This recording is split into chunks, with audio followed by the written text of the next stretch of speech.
How to fix Roblox voice chat not working. So first I'm just gonna go to the Roblox website on my browser. Now once you're here, just simply click on the gear icon on the top right corner. Click on that, then go to settings and make sure that your age is verified.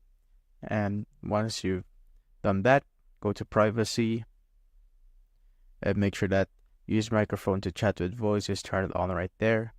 Now I'm just gonna open up a game to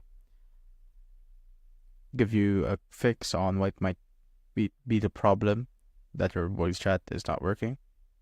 Now, once you're on the game, you just simply need to open up your settings. Then make sure that the input device is correct. So I'm currently using this microphone, so I have two microphones right here. So make sure that you're using the right one. So just find it right there. You could also use a default one if it says default on the input device.